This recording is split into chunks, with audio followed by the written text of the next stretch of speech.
यानी कि बिजनेस में मैंने आपको बहुत सारे एग्जांपल दिए, एयरलाइन का एग्जांपल डिटेल में दिया। प्रोसेस ऑटोमेशन जब आप करते हो तो उसमें टेक्नोलॉजी चाहिए होती है। हाँ, आप टेक्नोलॉजी से बिजनेस प्रोसेस को ऑटोमेट कर सकते हो। आपको टेक्नोलॉजी नहीं आती, वेंडर आएगा सिखा के जाएगा। 10 वेंडर बुलाओ, 10 वेंडर आपको इतनी नॉलेज दे देंगे कि वेंडर से ज़्यादा नॉलेज आपके पास हो जाएगी। आपकी कॉस्ट रिड्यूस होगी, टाइम सेव होगा, स्केल मैक्सिमाइज कर सकते हो।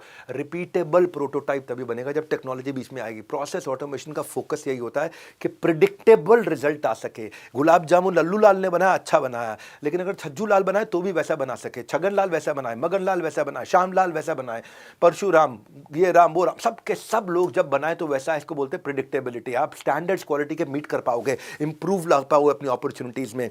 समझो मुद्दा गल्ले पे लाला जी नहीं है, लेकिन काम वैसे ही चल रहा हो, बहुत बढ़िया चल रहा हो। समझो मेरा मुद्दा, आपके रहे बिना आपका धंधा आपके पीछे से रिपीटेबल तरीके से चले। क्रिटिकल का मतलब है ये एक्सपर्ट है, ये कर सकता है। रिपीटेबल का मतलब है अब हर आदमी एक्सपर्ट हो गया है, हर आदमी रिपीट कर सकता है उस क्रिटिकल को। तो क्रिटिकल को रिपीटेबल बनाने पे एंड आपको प्रोसेस को एनालाइज करना है, कैसे करना है, प्रोसेस को इंटीग्रेट करना है। आपको inter organisational, inter departmental experience को जोड़ना है, इंटीग्रेट करना है। इंटीग्रेट करने से आप अपने बिजनेस फ्लो को इंप्रूव कर सकोगे, कम्युनिकेशन को बेटर कर सकोगे, अपने क्लाइंट के साथ कम्युनिकेशन को बेटर कर सकोगे। आपको प्रोसेस ऑर्केस्ट्रेशन करना है। जब ऑर्केस्ट्रा होता है, सबके सब अपनी अपनी बारी बारी सिम्फनी के साथ बजाते हैं। ऑर्केस्ट्रा देखा है सबने कैसे ऑर्केस्ट्रा बजता है। एक आदमी ऐसे ऐसे इशारा करता रहता है, अब इसकी बारी है बजाने की, अब इसकी बारी है बजाने की, अब इसकी बारी है बजाने की। इससे क्या है, आपका कभी भी किसी के साथ क्लैश नहीं होता, टाइम वेस्ट नहीं होता, ओवरलैपिंग नहीं होती, टाइम मनी एफर्ट सब बच जाता है। इससे एफिशिएंसी आ जाती है। ए टू जेड तक किसकी क्या बारी है उसको उसकी अपनी बारी उस समय पता चल जाती है। ब्रेनस्टॉर्म करते हैं आप अपनी सारी एक्टिविटीज़ के साथ, सीक्वेंस कर देते हैं काम में। जब बर्गर बनता है ना, वहाँ पे जाकर के क्या बोलते हैं, मैकडॉनल्ड्स में सबको पता है इसको बन लगाना है, इसको टिक्की लगानी है, इसको मेयोनेज़ लगानी है, इसको लेट्यूस लगाना है, इसको पैक करना है, इसको रैप करना है, इसको आगे पकड़ाना है, इसको बिल लेना है। तो ये क्या किया हुआ है, सीक्वेंस किया हुआ है मैन पावर को, ए टू जेड पूरे के पूरे प्रोसेस, ऑर्केस्ट्रेशन, प्रोसेस इंटीग्रेशन और प्रोसेस इंप्रूवमेंट। इसके बारे में मैंने आपको बताया एसओपी में। मैं आपको एग्जांपल देता हूं। एक होता है राशि मैट्रिक्स। इतने एग्जाम्पल के साथ देता हूं ना, सबसे इसीलिए कंटेंट मेरा इजी होता है, थ्योरी नहीं लगता है बिल्कुल भी। हाँ, राशि मैट्रिक्स क्या होता है? राशि का मतलब होता है रिस्पॉन्सिबल, अकाउंटेबल, कंसल्टेड, इन्फॉर्म्ड। क्या मतलब होता है राशि मैट्रिक्स का? मान लो एक होटल है, होटल का एग्जाम्पल लेते हैं। होटल में कमरे क्लीन करने होते हैं, आप जाते हो, पीछे से आपका कमरा एकदम चकाचक क्लीन मिलता है। तो जो कमरा क्लीन कर रहा है वो है क्लीनिंग एजेंट, वो है रिस्पॉन्सिबल। उसको देखना है कि मेरे को bath tub, shower curtain, shower panel, vanity tables, bed sheet लगाना, सब कुछ करना, बिल्कुल क्लीन करना, उसके सारे प्रोसेस लिखे हुए हैं। वो है रिस्पॉन्सिबल। अब उस रिस्पॉन्सिबल आदमी के ऊपर उस पूरे फ्लोर पे, जहां पे उस फ्लोर पे 50 कमरे हैं, उन कमरों के ऊपर होता है एक फ्लोर मैनेजर, वो है अकाउंटेबल।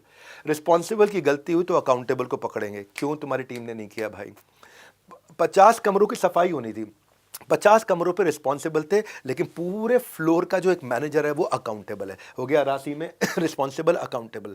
अब आता है एक सुपर स्पेशलिस्ट। अगर कोई ऐसी चीज खराब हो गई, ही इज कंसल्टेड, उसको कंसल्ट करना। हर आदमी उसको फोन नहीं करेगा, उसको कंसल्ट तब करेंगे क्योंकि वो पूरे के पूरे होटल में सारे के सारे फ्लोर्स का हेड है, वो कंसल्ट किया जाएगा। उसका काम हर एक कमरे में जाके चेक नहीं करना है, वो अकाउंटेबल से पूछेगा और अकाउंटेबल अगर तकलीफ आएगी उसको कंसल्ट करेगा। यानी कि अगर मुझे सपोर्ट चाहिए तो कंसल्टिंग मैं कर सकता हूँ, इनसे कंसल्ट कर सकता हूँ। ये सब्जेक्ट मैटर एक्सपर्ट है, ये सुपर स्पेशलिस्ट है, इसको आता है, इसने नीचे से उठ के आया, ये रिस्पॉन्सिबल अकाउंटेबल से उठ के आया, ये क्लीनिंग एजेंट से, फ्लोर मैनेजर से उठ करके आज एक सुपर स्पेशलिस्ट बना है और ये यहाँ पे सुपर स्पेशलिस्ट है। मैं जब भी तकलीफ आएगी इसको कंसल्ट करूंगा।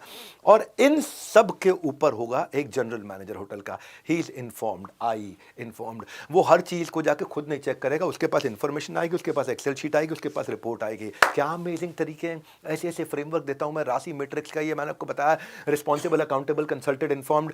एक आदमी साफ कर रहा है, एक आदमी पूरे फ्लोर को चेक कर रहा है, एक आदमी जब कहीं तकलीफ में आ जाए सुपर स्पेशलिस्ट को कंसल्ट करना, और एक आदमी को केवल इन्फॉर्म्ड रहना है। तो आप लाला जी हैं, आप खाली इन्फॉर्म्ड होने चाहिए, आप हर काम में नहीं घुसेंगे। अगर आप गले में घुस गए, आप हर काम में घुस गए, तो आप धंधा एक्सपैंड कैसे करेंगे।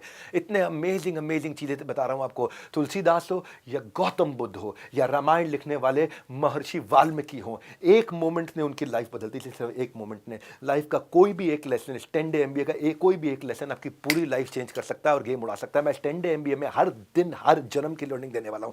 10 दिनों में 10 जन्मों की लर्निंग दूंगा, गलती से भी मिस मत करना। ये मैं क्यों बोलता हूं बार बार, अपनी तारीफ करने के लिए नहीं, आपको याद दिलाने के लिए, क्योंकि आपके पास काम बहुत है और जितना घूमोगे गोल गोल आपका छूट जाएगा बड़ा गोल। इसलिए अभी गोल गोल मत घूमो। कोई भी एक दिन मिस किया तो जिंदगी कई बार पीछे छूट सकती है। मैं अब चलता हूं और तेजी से।